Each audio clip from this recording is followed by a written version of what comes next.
Per paskutinės kelias dienas praktiškai šioje vietoje buvo priparkuotas, kaip ir šitas prabangus Mercedesas, Rolls-Royce'as, Ferrari iš Baltarusijos.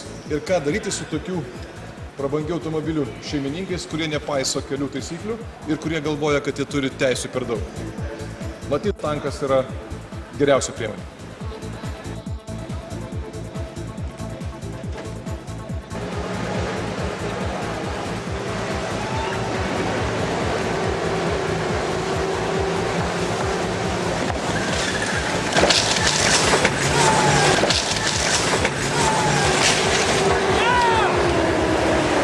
Jeigu automobilis parkuos blogai, bus va taip.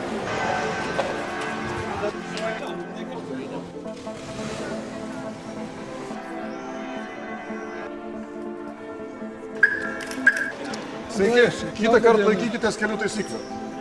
Pasistengsiu.